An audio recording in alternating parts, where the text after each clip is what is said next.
A news alert here on Disney. Scott Wapner's got the details. Hey, Scott. Hey, Melissa. Thanks so much. Well, the news is that I'm told from a source that Trian's Nelson Peltz is out of Disney stock completely, and that he sold all of his stock at close to $120 a share. That's right. Nelson Peltz of Trian, who engaged in 2 proxy wars with Bob Iger and the Walt Disney Company board of directors, has liquidated, apparently, according to sources, his entire stake in the Walt Disney Company. And this morning, we're going to answer your questions about what happened and what this means and why.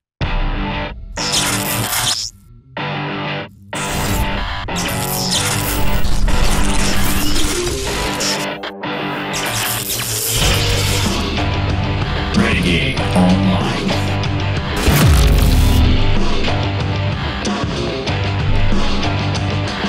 Well, folks, welcome back. Another great day here at Valiant Renegade. It's good to see all of you out there once again. And if you are like one of the many watching this video, not yet subscribed to this channel, please take a moment and turn that little red subscribe button to gray. Hit that like button, hit that notification bell, share this sucker out on the social medias, and of course, please do leave a comment before you head out the door today.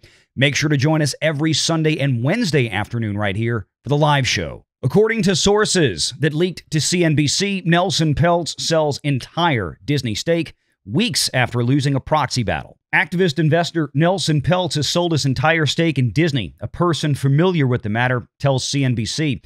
Peltz sold all of his Disney stock at roughly $120 per share, the person said, making about a $1 billion profit on the position. The stock currently trades at about $100 per share. The exit comes weeks after Peltz's Trian partners lost a proxy battle at Disney in early April as shareholders re-elected the company's full slate of board nominees.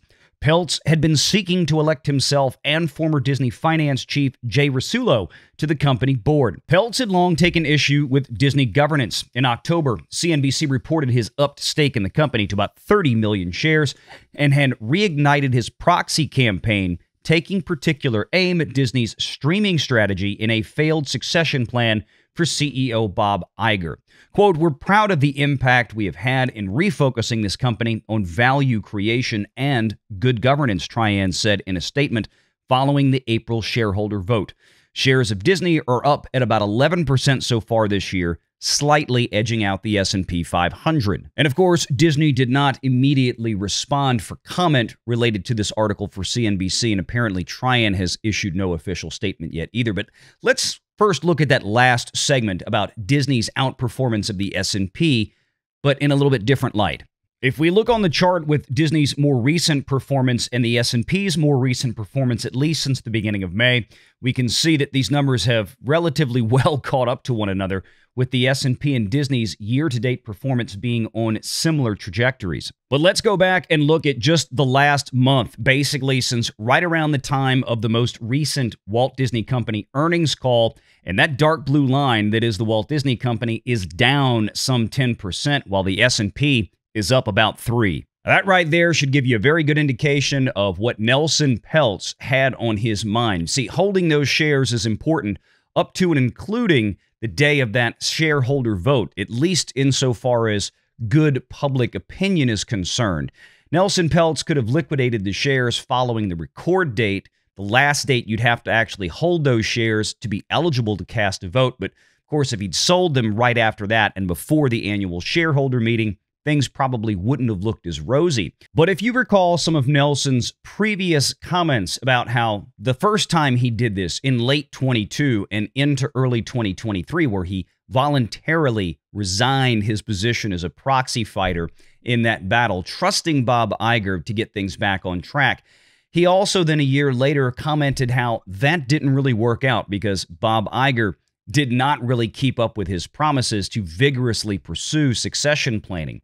It only seems that in recent months that has kicked up again. Maybe this time for real, but we won't know for sure yet until somebody's actually announced. But the big issue was the Disney stock performance following Nelson Peltz's exit the first go-round about 1 year ago now. Well, it wasn't all that great. Granted, the rest of the market had its own doldrums throughout 2023, at least the bulk of it, until towards the end of the year.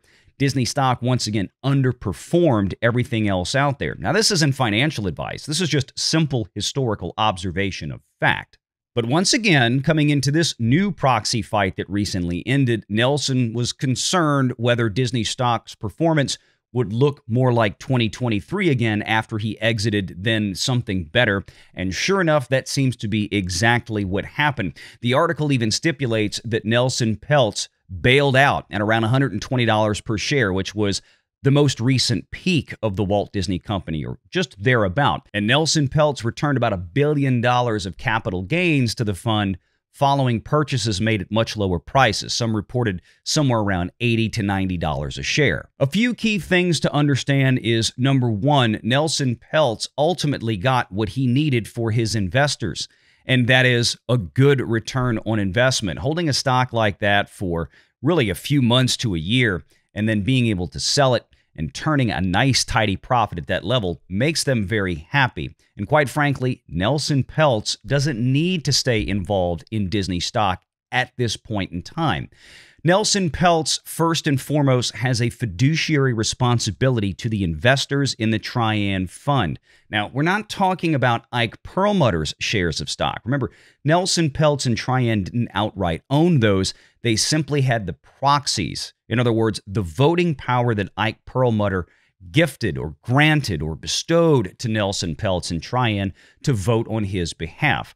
I have a feeling that Ike Perlmutter's shares are still out there, but who knows? Maybe in the next few days we get a news break that Ike sold some of his shares as well.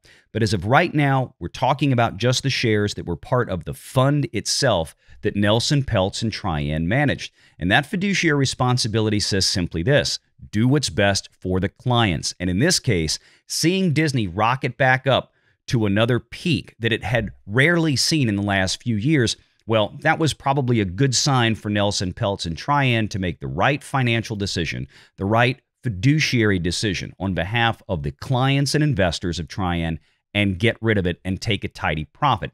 Now, the next question becomes, does this mean if Nelson Peltz is walking away from Disney or not? Well, time will tell on that one. We can't be sure. We're too early in the year, frankly, for that. But I have a feeling now that the Walt Disney Company stock has dropped some 20% from the point that Nelson sold it a month or two ago, maybe that means he's eyeballing it again, waiting to see if it drops back down into the 80s and 90s yet another time for him to have an opportunity, and an opportunity for his investors in the Trian fund to come back in and make another play at another proxy battle. If that happens, we'll certainly be one of the first people on the street to cover it. But I don't want people to just jump to conclusions at this point in time and think that Nelson Peltz has thrown his hands up and given up and walked away from trying to help fix the Walt Disney Company. We'll have to see what Bob Iger and his team manage to do between now and, say, the fourth quarter of 2024. That's usually when we start hearing rumblings from Nelson Peltz on something like this, if he is going to jump back into the fray. So stay tuned, but for right now, don't get yourself too concerned on this. Don't automatically jump to the conclusion that Nelson is just giving up. I don't think that's the case, at least not insofar as it depends on Disney's performance between now and this time, say at the end of the year or next year. But stay tuned right here. We'll keep explaining things to you as the news breaks, and we hope to see you on the Wednesday and Sunday live shows. Make sure you're subscribed to Valiant Renegade and join us every Sunday at 6 p.m. Eastern for the live show.